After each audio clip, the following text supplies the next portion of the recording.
Living in one of the most developed countries in the world, we often take for granted some of the technologies that we use daily. One of the most important tools we can overlook is the harvesting of energy to power our homes and our vehicles. I'm sure many of you have heard talks about the US investing a lot of time and money into renewable sources, but you may be surprised at how little of our energy actually comes from these renewable sources. This graph is from the Energy Information Administration of the US government. And as you can see, only 7% of our energy comes from renewable sources, where petroleum, or oil, natural gas, and coal make up 84%. And while the percent of renewable energy is growing, it's growing at a very slow rate and with no real concrete goal. And this is a problem as our country's energy demands grow and we keep adding new fossil fuel plants, many of which have problems attached to them, including health and financial concerns for all of us. And we all know burning fossil fuels creates pollutants, but you may be surprised at the amount that they make. And an article that appeared in the Natural History magazine called Blackout is Beautiful by Stephen Reeves noted that in 2003, when there were the rolling blackouts in the northeastern part of the US, the University of Maryland took air samples just one day after all the power plants were down. They compared them to air samples a year earlier when all the power plants were normally functioning.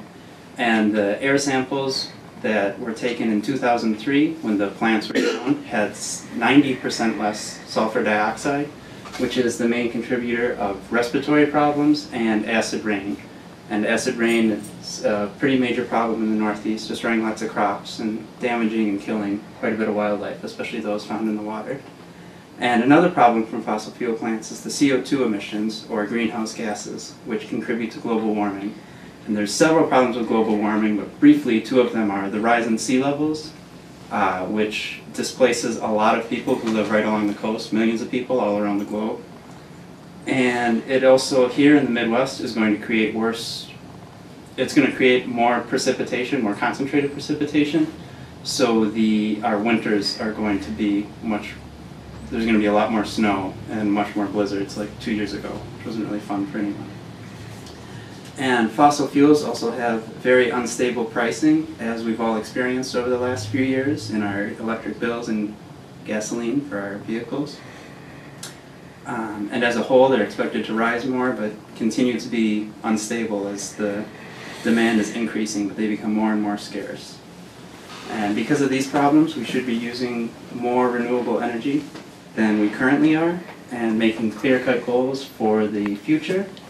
And this can be achieved through various taxation incentives and methods, and that can be doing tax cuts and incentives to businesses and energy suppliers and investors who supply or use renewable energy, and at the same time, if a steeper tax is placed on those industries who use a lot of fossil fuel energy, or providers who refuse to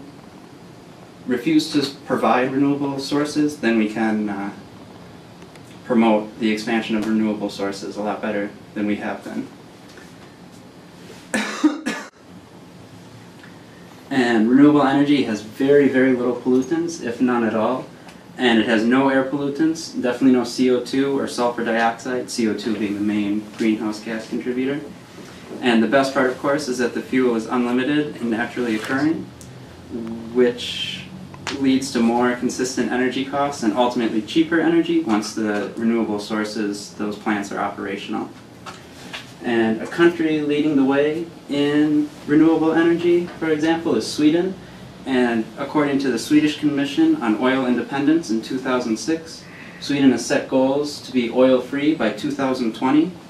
And realistically, this isn't going to happen, they realized, after it's now a couple of years after 2006 when they declared it. But they are aiming to make all residential buildings oil-free and half of the transportation and industrial oil diminished. And here in the US, the only state that's been a real good example and taken action has been California.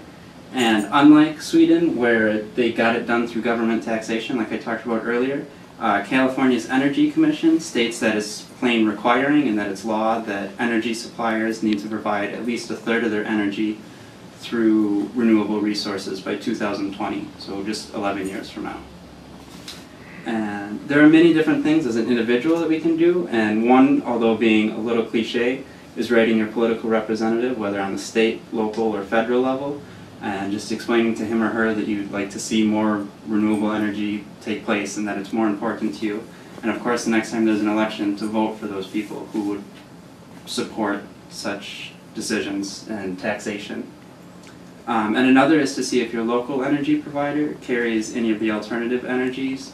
If they carry, especially in Wisconsin and the Midwest, wind is somewhat popular and some solar, to see if you can sign up for that.